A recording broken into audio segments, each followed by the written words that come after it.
ಜನತಾದಳ ಅವಕಾಶ ಇನ್ನು ಮುಂದಕ್ಕೆ ಅವಕಾಶ ಈ ಜಿಲ್ಲೆಯಲ್ಲಿ ಕೊಡಬಾರ್ದು. ಅಭಿವೃದ್ಧಿ ನೋಡಬೇಕು, ಬದುಕನ್ನು ಕಟ್ಕೊಳ್ಬೇಕು, ಸಿದ್ದರಾಮಯ್ಯನ ನಾಯಕತ್ವದ ಸರ್ಕಾರಕ್ಕೆ ಬೆಂಬಲ ಕೊಡಬೇಕು ಅನ್ನೋದನ್ನು ಒಂದು ಸಂದೇಶವನ್ನು ಕೂಡ ಹಳೆ ಮೈಸೂರಿನಲ್ಲೂ ಕೂಡ ಇವತ್ತು ಕೊಟ್ಟಿದ್ದಾರೆ. ಸಂಡೂರಿನಲ್ಲೂ ಕೂಡ ಅಲ್ಲಿ ಏನು ಸ್ಪೆಷಲ್ಲಾಗಿ ನಾಯಕತ್ವ ಪಾಪ ಅಲ್ಲಿ ನಾನು ಅದಕ್ಕೆ ಉತ್ತರ ಕೊಡೋಕ್ಕೆ ಹೋಗೋದಿಲ್ಲ, ನನ್ನ ಬಾಯದೆಲ್ಲ ಹೊಲಸಾಗ್ತದೆ. ಅಲ್ಲಿ ಸ್ಪೆಷಲ್ ಲೀಡರ್ಶಿಪ್ಪು ಹೊಸದಾಗೆ ಬಳ್ಳಾರಿಯಿಂದ ಕೆಲವರು ಹೋಗಿದ್ರು, ಅಲ್ಲೆಲ್ಲ ಕೊಟ್ಟಿದ್ದಾರೆ ಜನ. ಅದಕ್ಕೇನು ಉತ್ತರ ಕೊಡಬೇಕು ಅಲ್ಲೂ ಕೂಡ ಸರಿಯಾದ ಒಂದು ಹಂತರದಲ್ಲಿ ಅಲ್ಲೂ ಕೂಡ ಕೊಟ್ಟಿದ್ದಾರೆ. ಸೊ ಹಂಗೆ 3 ಕ್ಷೇತ್ರದಲ್ಲೂ ಕೂಡ ಕರ್ನಾಟಕ ರಾಜ್ಯದಲ್ಲಿ ನಮ್ಮ ಒಂದು ದೊಡ್ಡ ಗೆಲುವು. ಮುಂದಕ್ಕೆ ಅಭಿವೃದ್ಧಿ ಮಾಡ್ಕೊಂಡು ನೀವು ಹೋಗಿ, ನಿಮಗೇನು ನಾವು 136 ಸೀಟ್ ಕೊಟ್ಟಿದ್ದೋ ಅದೇ ದಿಟ್ಟಿನಲ್ಲಿ ನೀವು ಕೆಲಸ ಮಾಡ್ಕೊಂಡು ಹೋಗಿ. ಅದ್ರ ಜೊತೆಗೆ ಇವತ್ತು ಇನ್ನೂ 2 ಸೀಟ್ ಸೇರಿ 38 ಆಗಿದೆ.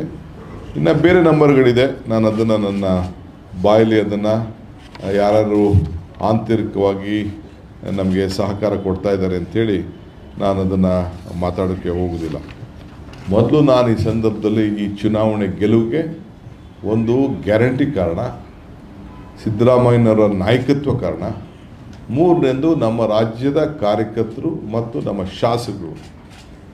ಅವರೇ ಇಲ್ಲಿ ಯಾರು ಮಂತ್ರಿಗಳಾಗಿರಲಿಲ್ಲ, ಶಾಸಕರಾಗಿಲ್ಲ, ಕಾರ್ಯಕರ್ತಂತೆ ಅಲ್ಲೇ ಹೋಗಿ ಸ್ಥಳದಲ್ಲೇ ನಿಂತ್ಕೊಂಡು ಇವತ್ತು ಹಗಲು ರಾತ್ರಿ ದುಡಿದು ತಂದಂಥ ಜಯ. ನಾವು ಸಿದ್ದರಾಮಯ್ಯನವರು ಇಲ್ಲಿ ಮುಖ್ಯ ಅಲ್ಲ, ಇಲ್ಲಿ ನಾನು ಅಧ್ಯಕ್ಷನಾಗಿರ್ಬೋದು, ಅವ್ರು ಮುಖ್ಯಮಂತ್ರಿ ಆಗಿರ್ಬೋದು. ಆದರೆ ರಾಜ್ಯಕ್ಕೆ ಒಂದು ದೊಡ್ಡ ಶಕ್ತಿಯನ್ನು ಕೊಟ್ಟಿದ್ದಾರೆ, ಆಡಳಿತಕ್ಕೆ ಒಂದು ದೊಡ್ಡ ಶಕ್ತಿಯನ್ನು ಕೊಟ್ಟಿದ್ದಾರೆ. ಇನ್ನು ಮುಂದಕ್ಕೆ ನಾವು ಭಾಳ ಎಚ್ಚರಿಕೆಯಿಂದ ಇದನ್ನು ನಾವು ಮುಂದಕ್ಕೆ ಒಂದು ಆಡಳಿತವನ್ನು ಮುಂದುವರಿಸ್ಕೊಂಡು ಹೋಗ್ತೇವೆ ಅನ್ನೋ ಮಾತನ್ನು ಈ ಸಂದರ್ಭದಲ್ಲಿ ಹೇಳಲಿಕ್ಕೆ ನಾನು ಬಯಸ್ತಾ ಇದ್ದೇನೆ. ಸೊ ಇದಕ್ಕೆ ಮಾಧ್ಯಮ ಸ್ನೇಹಿತರು ಕೂಡ ನೀವು ಕೂಡ ವಿವಿಧ ರೀತಿಯಲ್ಲಿ ವಿಶ್ಲೇಷಣೆ ಮಾಡಿದ್ದೀರಿ.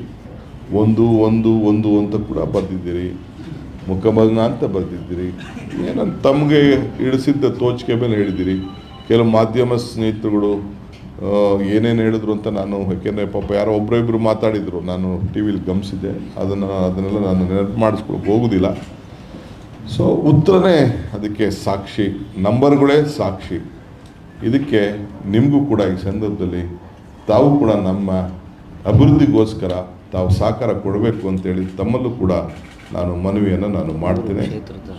3 ಕ್ಷೇತ್ರದ ಮತದಾರರಿಗೆ ನನ್ನ ಸಾಷ್ಟಾಂಗ ನಮಸ್ಕಾರಗಳನ್ನು ಅರ್ಪಿಸಲಿಕ್ಕೆ ಈ ಸಂದರ್ಭದಲ್ಲಿ ನಾನು ಬಯಸ್ತೇನೆ. ಇದು ನೀವು ಕೊಟ್ಟಂಥ ಸಾಲ, ಭಾಳ ಹೆಜ್ಜೆಯಿಂದ ನಿಮ್ಮ ಸಾಲವನ್ನು ನಾವು ತೀರಿಸಬೇಕು. ರಾಜ್ಯಕ್ಕೆ ಕೊಟ್ಟಂಥ ಒಂದು ಸಂದೇಶ, ಭಾಳ ಜವಾಬ್ದಾರಿಯಾಗಿ ನಾವು ಆಡಳಿತವನ್ನು ಕೊಡಬೇಕು ಅನ್ನೋದನ್ನು ತಾವು ಮನವರಿಕೆಯನ್ನು ಮಾಡಿಕೊಟ್ಟಿದ್ದೀರಿ. ಸೊ 3 ಕ್ಷೇತ್ರದ ಮತದಾರರ ಪಾದಗಳಿಗೆ ನನ್ನ ಸಾಷ್ಟಾಂಗ ನಮಸ್ಕಾರಗಳನ್ನು ಅರ್ಪಿಸಲಿಕ್ಕೆ ನಾನು ಬಯಸ್ತಾ ಇದ್ದೀನಿ.